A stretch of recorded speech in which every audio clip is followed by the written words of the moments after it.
Qui n'a jamais rêvé d'explorer ces vastes montagnes derrière les frontières du monde d'Hyrule? Quand on cherche à s'y approcher, on se retrouve bloqué par un mur invisible. Et bien aujourd'hui, nous allons traverser cette frontière en passant par l'Underworld. J'ai déjà fait une vidéo au sujet de ce monde situé en dessous d'Hyrule. Si vous souhaitez en savoir plus, vous pouvez regarder cette vidéo.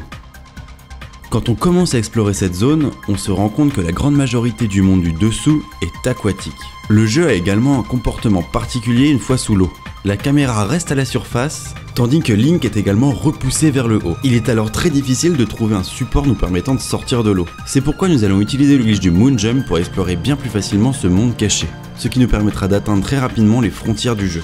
Nous allons traverser cette frontière par dessous, ce qui nous permettra de remonter de l'autre côté et ainsi pouvoir explorer le nouveau continent. Pour réaliser ce glitch, on va devoir jouer avec les deux états du Moon Jump. Il y a l'état terrestre et l'état aérien. L'état terrestre nous permet de sauter à l'infini, quant à l'état aérien, il nous permet de planer à l'infini. On peut passer en état aérien grâce à un saut arrière couplé d'une attaque aérienne, et pour repasser en état terrestre, il suffit d'escalader un mur et de remonter sur un sol plat. Je vous conseille de vous entraîner à switcher entre ces états, cela vous permettra d'appréhender plus facilement le glitch.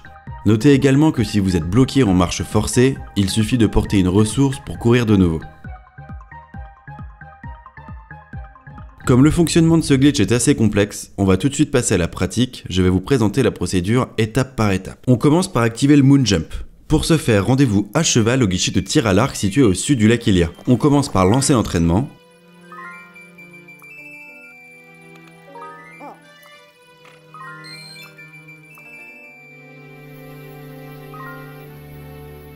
Puis à la fin des 3 secondes, on se retourne et se dirige vers ces hauteurs.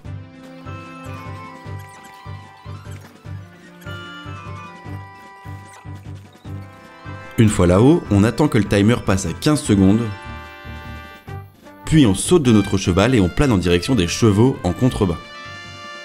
Enfin, on chevauche une monture non tachetée, puis on attend simplement la fin du timer.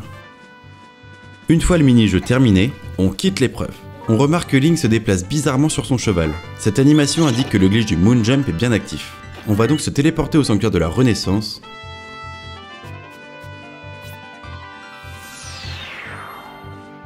Puis utiliser notre tablette Sheikah pour entrer dans la créature divine du second DLC. Une fois dedans, on attend que l'ascenseur arrive jusqu'en bas.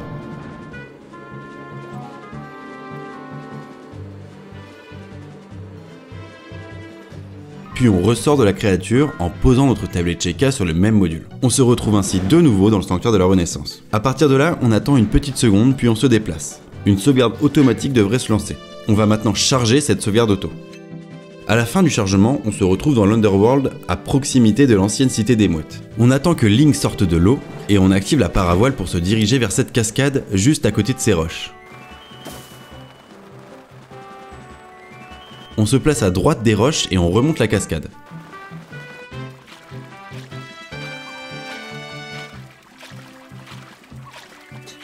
On va s'approcher du mur, puis l'escalader, pour enfin remonter sur une surface. Le glitch du Moon Jump est actif et en état terrestre. On va maintenant chercher à entrer dans les profondeurs de l'Underworld. Pour ce faire, il suffit de passer en mode surf, mais comme le Moon Jump nous empêche de le faire, on va s'accrocher à la falaise.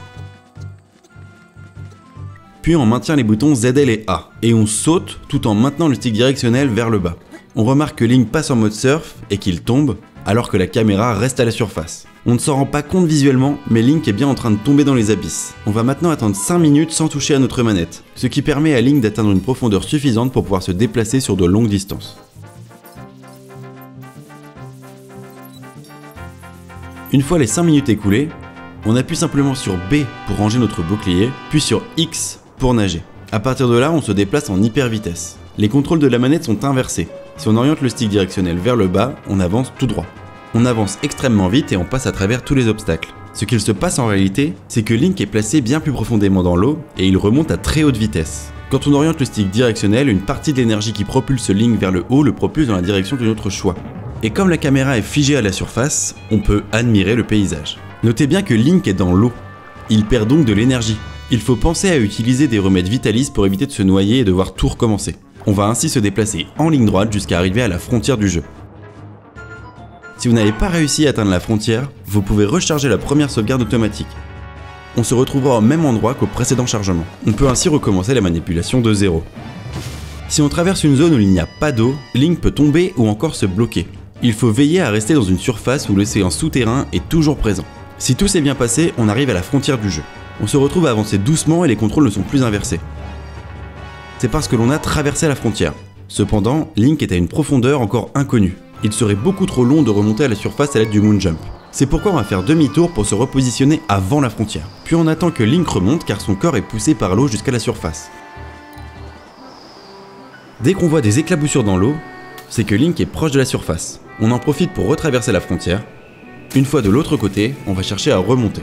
On va donc enchaîner des sauts grâce à l'état terrestre du Moon Jump. Comme on ne voit pas Link du fait que la caméra reste à la surface, on peut maintenir la gâchette ZR ou R. Cela permet d'avoir un viseur. La caméra va ainsi plonger pour se rapprocher de Link. Il ne nous reste plus qu'à parcourir quelques mètres pour remonter à la surface. On va donc spammer le bouton de saut jusqu'à sortir de l'Underworld. Évitez de décocher des flèches, il y a de fortes chances que le jeu n'apprécie pas et qu'il crache de façon inopinée.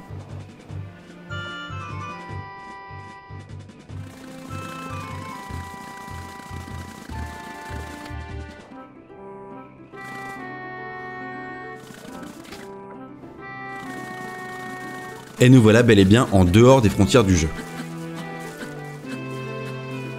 Dans cette zone, les objets physiques se retrouvent bloqués sur place. La gravité n'a plus d'effet sur eux. On va pouvoir lancer des lasers stationnaires avec l'épée de légende.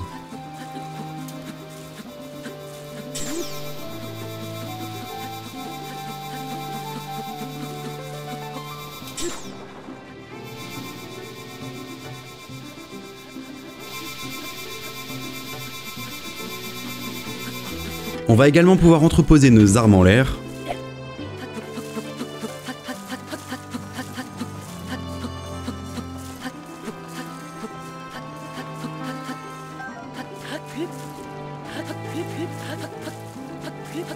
Ou encore voler en portant des bombes.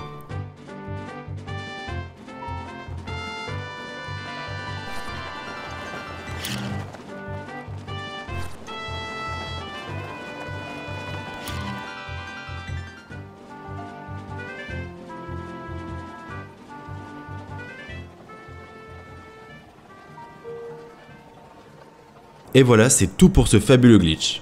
Je vous laisse explorer vos endroits favoris. N'hésitez pas à partager vos trouvailles sur Twitter avec le hashtag Glitcher. Je remercie Kina qui m'a expliqué en détail le fonctionnement de ce glitch. Lors de ses expériences, il a pu découvrir des zones à la fois inconnues et fantastiques. Enfin, tu peux toujours nous rejoindre sur Discord pour proposer de nouveaux glitches et en discuter avec nous. Sinon, il y a Twitter où tu pourras voir des petits glitches sous forme de vidéos de 30 secondes. Et Facebook et Instagram pour voir de beaux screenshots bien stylés. Bien entendu, tous les liens sont en description. C'est important de lire la description car j'y ajoute les retours que vous me faites en commentaire, ce qui rend le tutoriel encore plus efficace.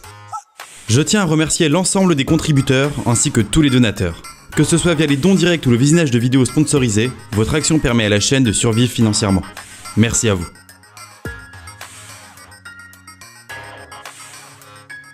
Sur ce, je te laisse t'abonner à la chaîne, tu pourras ainsi découvrir plein de nouveaux glitches.